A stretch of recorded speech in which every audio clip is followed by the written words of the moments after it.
मैं तो महाराणा प्रताप को कहता हूं कि वो फील था।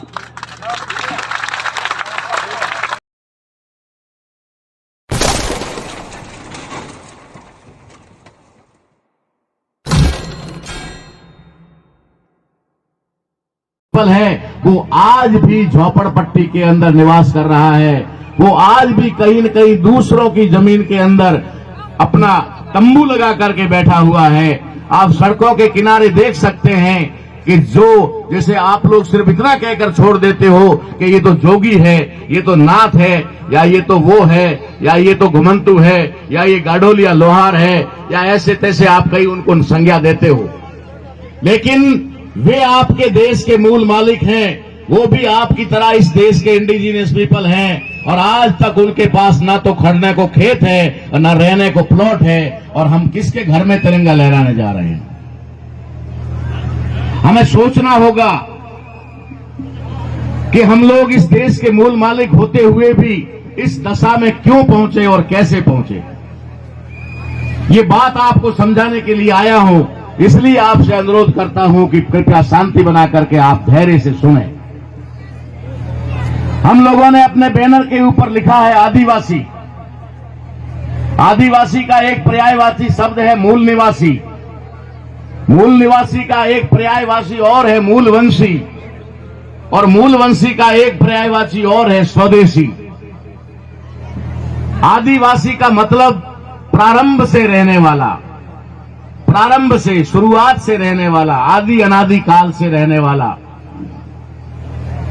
अगर आज का दिन आदिवासियों के लिए पूरे यूएनओ ने घोषित किया है, तो भारत के लिए भी किया है, और भारत के अंदर भी आज ये आदिवासी दिवस मनाया जा रहा है।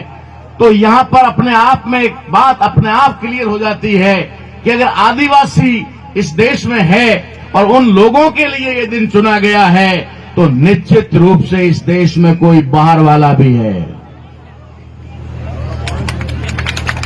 अगर हम कहते हैं कि हम इस देश के आदिवासी हैं और आज हम आदिवासी दिन मना रहे हैं, तो निश्चित है कि यहां कोई विदेशी जरूर है, कोई बाहर से आया हुआ भी जरूर है। हमें उस बाहर से आए हुए व्यक्ति की खोज करनी है। मैं तो यहां तक कहता हूं कि आपको आदिवासी की खोज करने की जरूरत नहीं है। जो आदिवासी इस देश का 6,743 जातियों में विभाजित है, जिसे संवैधानिक पहचान के तहत हमारे पुरखों ने, खास करके बाबा साहब अम्बेडकर और जयपाल सिंह मुंडा जी जैसे जो संविधान सभा में थे, उन लोगों ने हमें वर्गों में इकट्ठा किया। अनुसूचित जनजाति यानी एसटी, अनुसूचित जाति यानी एससी, और अदर बैकवर्ड क्लास यानी अन्य पिछड़ा वर्ग, और कन्वर्टेड माइनॉरिटी यानी कि अल्पसंख्यक, धर्म परिवर्तित अल्पसंख्यक। इसे 4 भागों में उन्होंने इकट्ठा किया, लेकिन ये 4 भागों में जो एकत्रित समूह के लोग हैं, ये वास्तव में 6,743 जातियों में बटे हुए। तो ये जो 6,743 जातियों के टुकड़े हैं, ये भारत के इंडिजीनियस पीपल है, ये भारत के मूल निवासी है। ना कि अकेला भील इस भारत का मूल निवासी है, और ना आदिवासी इस देश का मूल निवासी है, और ना ही जनजाति यानी 7.5% लोग इस देश के मूल निवासी हैं। इस देश के मूल निवासी 97% है, 97% है।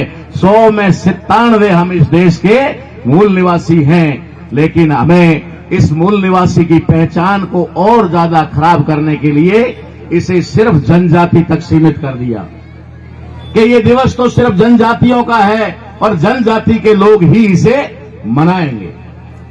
और जहां भी जनजाति के लोग हैं, वो लोग मना रहे हैं। और मैं तो ये भी देख रहा हूं कि बहुत सारे लोग जो इस देश के आदिवासी हैं, मूल निवासी हैं, जिनकी पहचान खत्म कर दी गई है, पहचान खत्म करके किसी को मेघवाल बना दिया, किसी को चमार बना दिया, किसी को ढोली बना दिया, किसी को कड़बी बना दिया, किसी को राजपूत बना दिया, किसी को जाट बना दिया। वे लोग भी मंच पर आकर कहते हैं कि आप आदिवासियों को बधाई हो।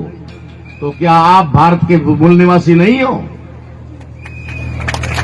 अगर आप आकर के कहते हो कि सिर्फ आप भारत के आदिवासी हो, आपको बधाई, इसका मतलब है कि आप अपनी तरफ उंगली करके कह रहे हो कि मैं भारत का मूल निवासी नहीं हूं। अब आप कहेंगे कि भारत के मूल निवासियों की इस दशा कैसे हुई, और सिर्फ आज राजस्थान के अंदर और जालोर बाड़मेर के अंदर सिर्फ भील जाति के लोग ही इस दिवस को क्यों मना रहे हैं, भील जाति के लोग ही इसका आयोजन क्यों कर रहे हैं, भील जाति के लोग ही यहाँ टेंट और चंदा इकट्ठा क्यों कर रहे हैं, ये समझने वाली बात है। जब इस देश के अंदर रहने वाले 6,743 जातियों के SC, ST, OBC और माइनॉरिटी के लोग 97% लोग भारत के मूल निवासी है, तो ये दिन सिर्फ भील क्यों मना रहे हैं? इसकी वजह आपको बताना चाहता हूं। इसकी वजह यह है कि भारत के इतिहास को हमें पढ़ाया नहीं गया वो तो ठीक है, भारत के इतिहास को ही दफन कर दिया गया। भारत के इतिहास को दफन किया गया। यहां बात चलती है कभी कभी राणा पूंजा की और महाराणा प्रताप की, तो राणा पूंजा के ऊपर विवाद खड़ा होता है और कहते हैं वो राजपूत थे। अरे तुम राणा पूंजा को राजपूत कहो या ना कहो, इससे कोई फर्क नहीं पड़ता। मैं तो महाराणा प्रताप को कहता हूं कि वो भील था, और ये दुनिया की किसी भी अदालत में और किसी भी बहस में, डिबेट में साबित करके बता सकता हूं कि महाराणा प्रताप भील था। वो राणाओं का मुखिया था, इसलिए उसके आगे महाराणा लगा। आपकी पंचायत में 8-10 पंच होते हैं ना, 8-10 पंच होते हैं। 8-10 पंचों के ऊपर कौन होता है? सरपंच होता है। जैसे सरपंच साहब विराजे हुए हमारे बीच में, सरपंच होता है। जो मुखिया होता है, जैसे आज राष्ट्रपति है, जो राष्ट्र का मुखिया है वो राष्ट्रपति होता है, जो सभा का मुखिया होता है वो सभापति होता है, ठीक वैसे ही जो राणाओं का मुखिया था वो महाराणा था। और महाराणा भी इस भारत के संविधान के लागू होने के बाद में उसको महाराणा की पदवी मिली है। उससे पहले भिल्लू राणा के बाद में उनके बहुत सारे वंशज, जिसके अंदर राणा सांगा, महाराणा कुंभा और राणा उदय सिंह तक आते हैं, और उसके बाद में राणा प्रताप आते हैं। ये तो भारत का संविधान लागू होने के बाद में उनको महाराणा कहना शुरू किया। अगर इस बात से आप संतुष्ट नहीं होते हैं तो आपको एक बड़ा उदाहरण देता हूं। इस देश के अंदर जो स्वर्णिम युग कहा जाता था, मौर्य साम्राज्य, जिसके बारे में कभी किसी ने सुना होगा, अगर नहीं किसी ने सुना है तो इतना तो जरूर सुना होगा कि पहले हमारे बूढ़े बुजुर्ग कहीं इकट्ठा होते थे तो बात करते थे, बात जिसको मारवाड़ी में कहते हैं वात मोड़वा, रात्रि है ना, कहानी जिसको आज कहते हैं हिंदी में, कहानियां सुनाते थे। उन कहानियों में उल्लेख आता था कि एक राजा था, वो रात को घोड़े पर बैठकर निकलता था और देखता था मेरी प्रजा कहीं दुखी तो नहीं है, मेरी प्रजा कहीं पर कोई परेशान तो नहीं है। वो राजा जिसका जिक्र मौर्य साम्राज्य में आता है, सम्राट अशोक का, जो सम्राट अशोक का मौर्य साम्राज्य जो पूरी दुनिया में फेमस हुआ, पूरी दुनिया में जाना जाता है, वो मौर्य साम्राज्य की स्थापना करने वाले चंद्रगुप्त मौर्य भील जाति के थे, भील। और ये भी बता देता हूं, उस समय जाति व्यवस्था नहीं थी, जाति व्यवस्था नहीं थी, मगर वो भील थे। धनानंद नाम का जो वो भी भील, ये भीलों का इतिहास, ये भील शब्द का इतिहास भिल्लू राणा के वंशज में आते आते महाराणा प्रताप हुए। 2-4 सवाल मैं आपके माध्यम से यहां रख देना चाहता हूं ताकि लोगों का कंफ्यूजन दूर हो जाए। मैं पूछना चाहता हूं, पहला सवाल कि भारत के अंदर तो सैकड़ों राजे महाराजे थे, जो बड़े होते थे उन्हें महाराजा कहते थे और जो छोटा होता था उसको राजा कहते थे।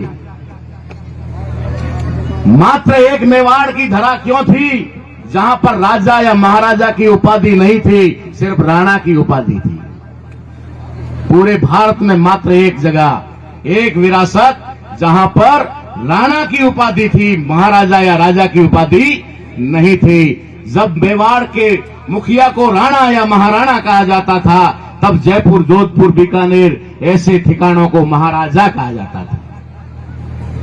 अगर वो सवर्ण थे मान लीजिए, अगर वो विदेशी थे मान लीजिए, अगर वो कहा जाए तो कि उनकी दृष्टि में जो ब्राह्मणों ने कहा कि क्षत्रिय थे, तो क्यों नहीं उनको राजा की या महाराजा की उपाधि दी गई?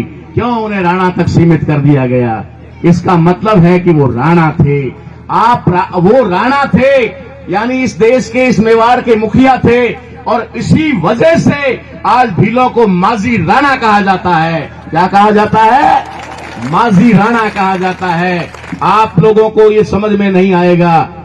गुजरात के अंदर जब पूर्व सरपंच हो जाता है, जैसे हमारे यहां पूर्व सरपंच बैठे हैं, तो गुजरात में पूर्व सरपंच होता है, उसको कहते हैं माजी सरपंच। पूर्व विधायक को कहते हैं माजी धारासभ्य, और एमपी को कहते हैं पूर्व सांसद। इसी प्रकार से महाराष्ट्र में एमपी को कहते हैं खासदार और आमदार। तो माजी लगता है, माजी का मतलब होता है पूर्व। अगर आपकी कास्ट में लगता है माजी राणा, इसका मतलब है कभी आप इस देश के राणा थे, इस देश के मालिक थे, इस देश के हुक्मरान थे। मैं आपको इस कड़ी को जोड़कर बताना चाहता हूं, जो भी हमारे महाराणा प्रताप को मानने वाले हमारे राजपूत भाई हैं, मैं डंके की चोट पे कह सकता हूं कि वे सम्राट अशोका के वंशज हैं। वे सम्राट अशोक के वंशज हैं, वे मौर्य साम्राज्य के वंशज हैं। मौर्य साम्राज्य की 56 राजधानियां थी, 56 राजधानियों को एक एक करके खत्म किया गया। आपने देखा होगा और सुना होगा कहीं न कहीं पढ़े लिखे लोगों ने कि परशुराम नाम का एक व्यक्ति हुआ था, और उस परशुराम ने इस पृथ्वी को, यानी इस धरती को 21 बार क्षत्रिय विहीन किया था। 21 बार क्षत्रिय विहीन किया था, ऐसा आपने सुना होगा। जब एक बार पृथ्वी के ऊपर से सारे क्षत्रियों को खत्म कर दिया, धरती को क्षत्रिय विहीन कर दिया, दोबारा मारने के लिए क्षत्रिय पैदा कहां से किया? जब एक भी क्षत्रिय अगर बच गया होता, एक भी क्षत्रिय बच गया होता, तो धरती क्षत्रिय विहीन नहीं होती। क्षत्रिय विहीन किया, इसका मतलब एक भी क्षत्रिय को नहीं छोड़ा, तो फिर 21 बार मारने के लिए क्षत्रिय कहां से लाए? अरे जाल है, जंजाल है, इसको समझने की कोशिश करो। इस जाल जंजाल को दूर करने के लिए ही हम लोग आए हैं। कार्यक्रम तो आज पूरे राजस्थान के अंदर है, कार्यक्रम तो पूरे भारत में है। मुझे भी बहुत सारी जगह इनविटेशन दिया, मगर मैंने कहा जहां जाऊंगा सिर्फ एक जगह जाऊंगा, जहां जाऊंगा पूरा दिन दूंगा, और पूरा दिन देने के साथ साथ मैं पूरी जानकारी दूंगा। चाहे एक जगह दूं, हाजिरी देना मेरा काम नहीं है। सिर्फ आ गया, हाजिरी दे दिया, साफा पहन लिया, फिर अगले प्रोग्राम में, ये मेरा कार्यक्रम नहीं। मैं आया हूं तो समाज को कुछ मेरे आने का लाभ होना चाहिए।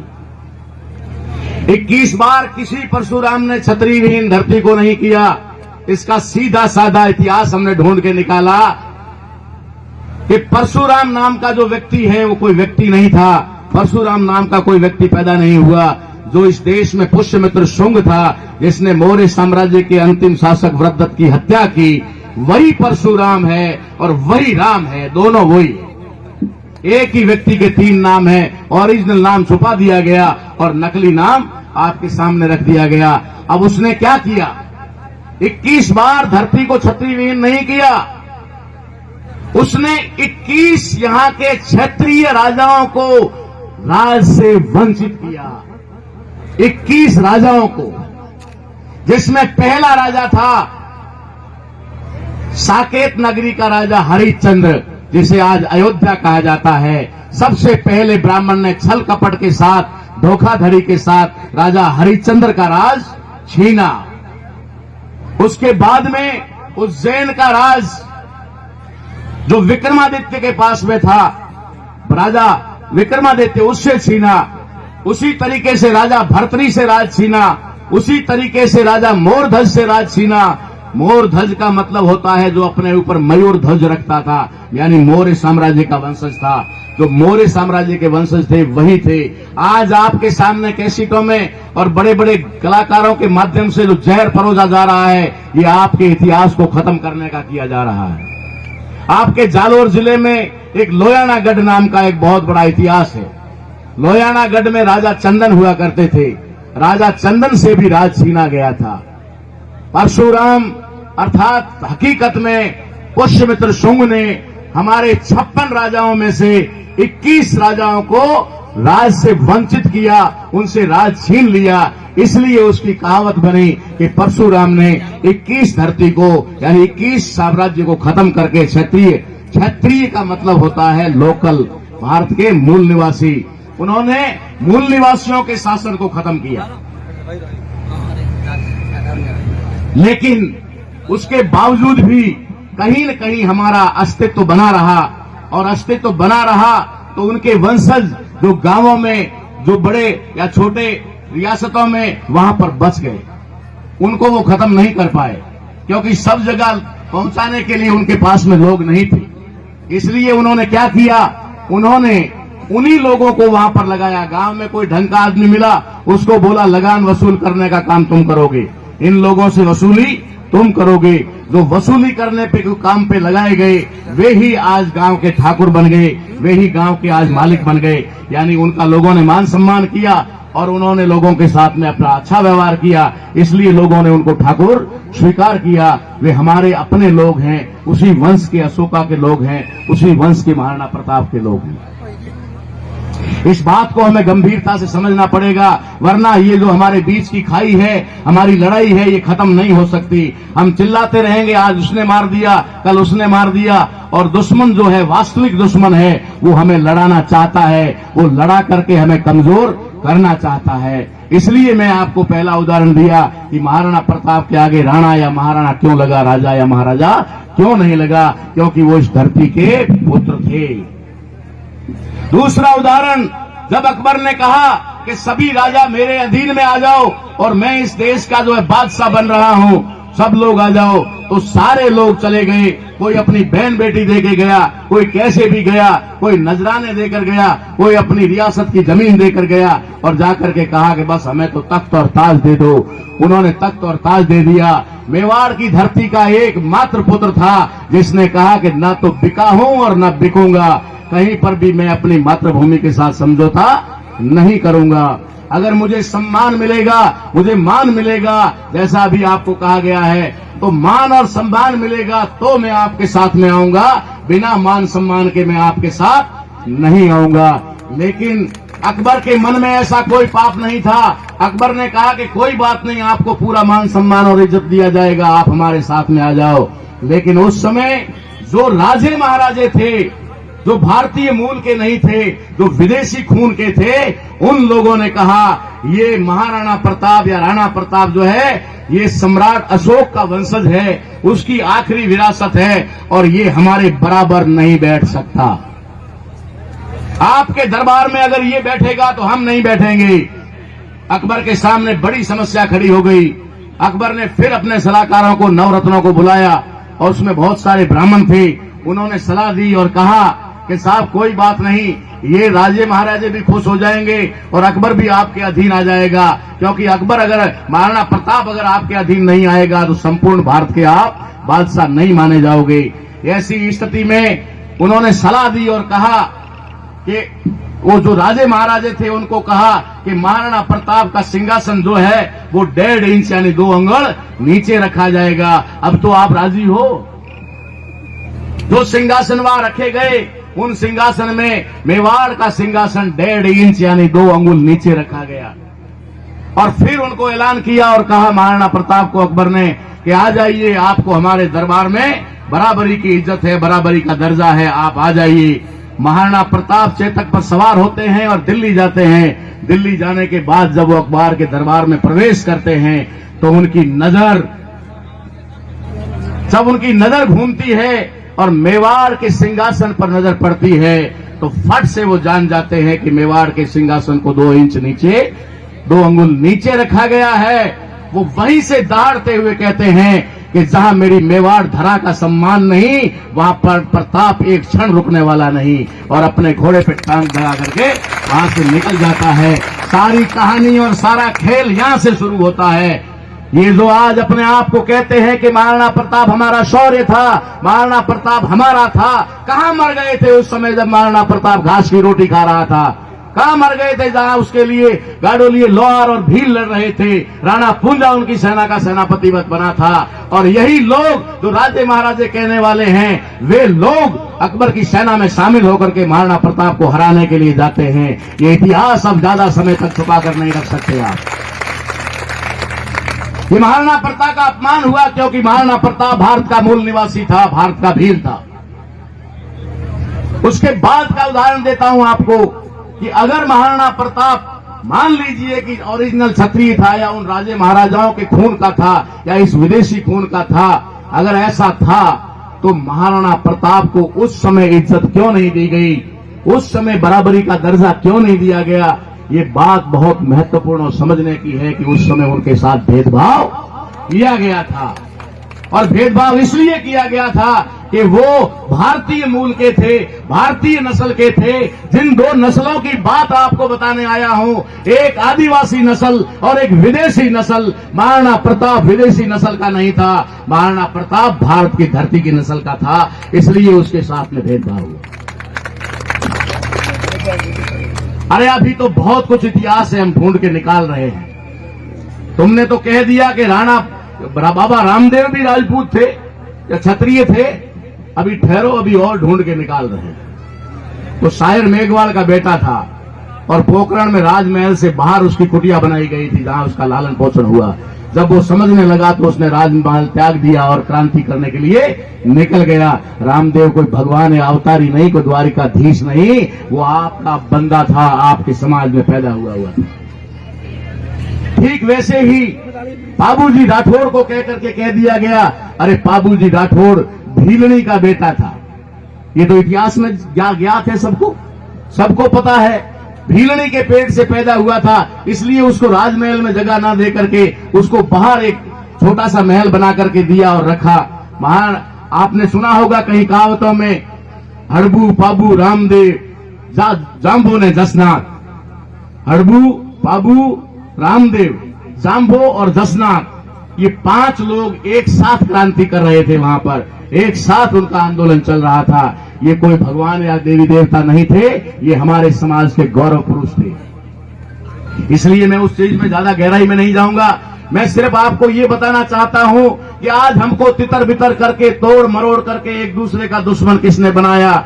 अगर हमें किसी ने दुश्मन बनाया तो 3% ब्राह्मण ने बनाया। ये ब्राह्मण जो है, इस ब्राह्मण ने हमको गुलाम बनाया, हमको एक दूसरे से ऊपर नीचे बनाया। हम भारत के मूल निवासी और समान रूप से ब्लड के रिलेशन वाले लोगों को आपस में एक दूसरे के साथ भेद कर दिया। ये तो बाम्बी है, ये भंगी है, ये भील है, इस प्रकार का हमें दर्जा दिया गया। ये दर्जा ऐसे ही नहीं दिया गया।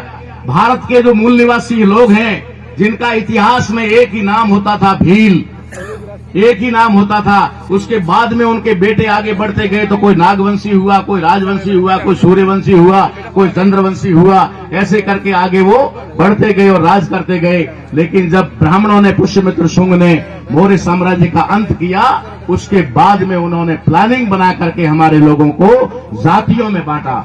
और जाति जिसके बारे में मैं आपको जिक्र करने जा रहा हूं, ये जाति हमारे काम के आधार पर है। आदिवासियों की कोई जाति काम के आधार पर नहीं है, वो प्रकृति के आधार पर है, प्रकृति के आधार पर है। एक बहुत बड़ा उदाहरण हमें समाज में मिलता है कि हम एक कैसे हैं। हमारे समाज के अंदर, मूल निवासी बहुजन समाज के अंदर, अगर भाटी, वाघेला, चौहान, राठौड़, परमार, पंवार, अगर इस प्रकार का कोई सरनेम है तो वो एक राजपूत से लगा करके जोगी तक है, भंगी तक है। इसका मतलब है भीलों में भी भाटी, चौहान, राठौड़ और ये होते हैं, राजपूतों में भी भाटी, चौहान, राठौड़ और वाघेला, सोलंकी होते हैं, मेघवालों में भी होते हैं, जब दूसरी जातियों, कुमारों में भी होते हैं, दर्जियों में भी होते हैं, नाइयों में भी होते हैं। इसका मतलब है हम सब एक ही ब्लड के लोग हैं, एक ही खून के लोग हैं, हम सब इस देश के मूल मालिक हैं। आज हम लोग जातियों में बांट दिए गए हैं। आपकी जानकारी के लिए बताता हूं कि आपकी 3 पहचान है। एक पहचान है आपकी जाति, अगर आप कहीं भी जाएंगे, बस में बैठेंगे, गांव में जाएंगे, किसी व्यक्ति से मिलेंगे, जब दो व्यक्ति मिलेंगे तो एक व्यक्ति सीधा सवाल उससे करेगा, भाई साहब कई जाति रहो। पहला ही सवाल, नाम नहीं पूछेगा, गांव नहीं पूछेगा, कौन से गांव के हो, काम नहीं पूछेगा, क्या करते हो, सीधा कहेगा भाई साहब आपकी जाति को। और वो ये भी नहीं पूछेगा कि आपका नख क्या है, वो ये भी नहीं पूछेगा कि आपकी गोत्र क्या है। अगर वो सेम जाति वाला आ गया तो गोत्र पूछेगा।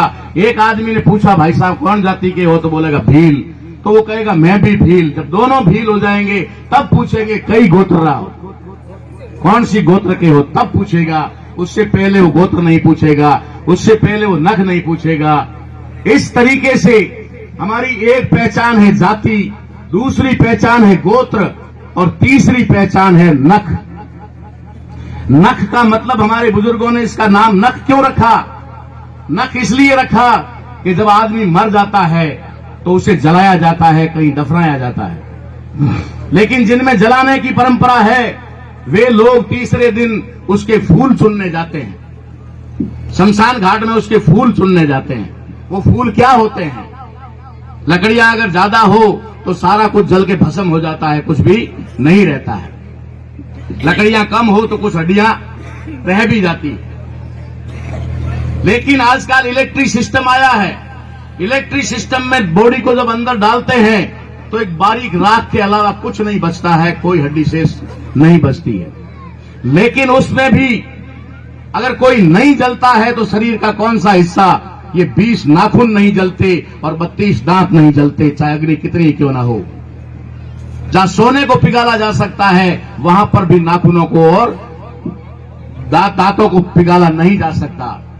तो जलने के बाद में वहां से कौवे वगैरह कोई उस दांत को लेकर के इधर उधर ना डाल दे, इसलिए हमारे लोगों ने परंपरा बनाई कि इनको चुन करके फिर किसी बहती नदी में डाल दो, ताकि बहती नदी में पानी के साथ घिस घिस करके वो खत्म हो जाएंगे। इस प्रकार का ये नख है। नख का मतलब होता है मूल। तुम्हारा मूल है चौहान, तुम्हारा मूल है वाघेला, तुम्हारा मूल है राठौड़, तुम्हारा मूल है भाटी, तुम्हारा वो मूल है सोलंकी।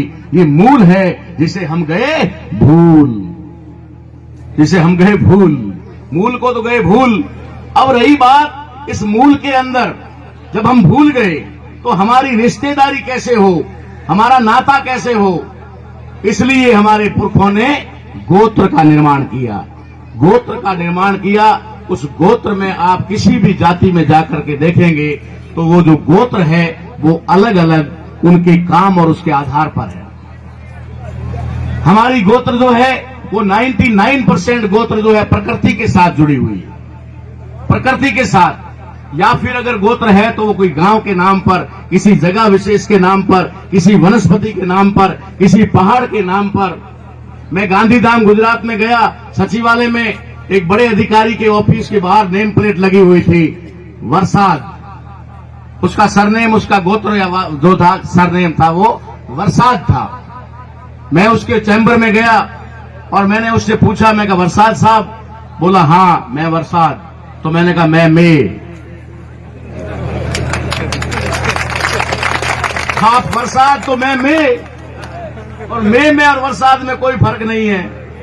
ये जो मेरा महीना सरनेम है इसमें मूल में मे है, नया तो मैंने अपनी मर्जी से लगा दिया था बचपन में। और मे आपके यहां पर ज्यादा दूर नहीं है। कौन सा गांव? सुराना। ये मेयों का गढ़ बताया जाता है। तो वरसाद, गुजरात में उसको वरसाद कहा जाता है, इधर मे कहा जाता है। यानी एक ही गोत्र के लोग हैं। ये हमारी वनस्पति और प्रकृति उसके आधार पर बनी हुई गोत्र होती है। तो साथियों, ये जो जातियां निर्माण करने वाले लोग हैं, तो मूल और गोत्र को समझने के बाद में हम जाति को समझते हैं। जातियों का निर्माण इसलिए किया कि हमारे लोगों को ज्यादा से ज्यादा टुकड़ों में बांटना था, विभाजित करना था, क्योंकि ये इकट्ठा होकर कहीं हम 3% लोगों से लड़ना लगे। इसलिए उन्होंने हमारी जो जाति बनाई वो काम के आधार पर बनाई। जो कपड़े की सिलाई करेगा वो दर्जी होगा, जो कपड़े की बुनाई करेगा वो बुनकर होगा, और जो कपड़े की धुलाई करेगा वो धोबी होगा। जो चमड़ा उतारेगा वो हरिजन होगा, मेघवाल होगा, भंगी होगा। जो चमड़े का रंग रंग करेगा उसको रेगर कहा जाएगा, जटिया कहा, जट उतारने वाले को जटिया कहा जाएगा, और फिर उसका रंगे हुए चमड़े का सामान बनाकर बेचने वाले को मोची या जीनगर कहा जाएगा। ये काम साला एक ही है, लेकिन काम के आधार पर अलग अलग जाति दे दी गई। ठीक वैसे ही बाल काटने वाले को नाई कह दिया, कुंभ यानी घड़ा बनाने वाले को कुम्हार कह दिया, सोने का काम करने वाले को सुनार कह दिया, तो लोहे का काम करने वाले को लोहार कह दिया। इस तरीके से उन्होंने हमें काम के आधार पर बांटा और बांट करके हमें जातियों में जकड़ दिया, और उन जातियों को जो शुरुआत में 12 जाति थी, उन जातियों को आखिर में उन्होंने 6743 जातियों में विभाजित कर दिया, छोटे छोटे टुकड़ों में विभाजित कर दिया। आज अगर हम लोग विश्व आदिवासी दिवस की बात करें तो हम लोगों को सिर्फ और सिर्फ भीलों को मनाने की आवश्यकता नहीं, पूरे देश के अंदर इसे मनाया जाना चाहिए। और हर जाति को मैं आने वाले समय में, पिछली बार मैंने एक संदेश दिया था कि एक ही दिन 9 तारीख को हम सभी जगह नहीं पहुंच पाते, हमारी समस्या रहती है, समय की समस्या रहती है, और लोग भी सब इकट्ठा नहीं हो पाते। इसलिए हमने कहा कि अगले साल से हम पखवाड़ा मनाएंगे। तो साथियों, इस बार 1 अगस्त से कार्यक्रम शुरू हुए थे और अभी 21 अगस्त तक तो चालू है, कंटिन्यू 21 अगस्त तक। अगले साल पूरा अगस्त चलेंगे और उससे आगे 365 दिन चलेंगे। 365 दिन हम इस देश के मालिक हैं, 365 दिन हमारे हैं। जब मर्जी जहां पर लगाएंगे आदिवासी इंडिजीनियस पीपल डे के रूप में मनाएंगे और लोगों को जानकारी और ज्ञान देंगे।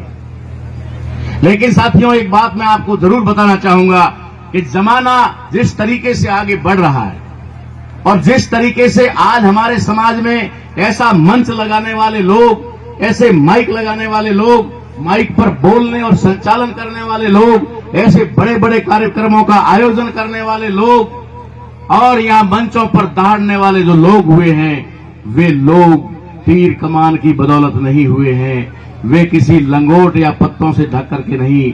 उन्होंने भारतीय संविधान से शिक्षा प्राप्त की है। शिक्षा प्राप्त की इसलिए आज आपके सामने वो यहां पर खड़े होकर बोल रहे हैं और आप लोगों को भी जो है गौरवान्वित कर रहे हैं। इसलिए मैं आपको बताना चाहूंगा, इस मंच के माध्यम से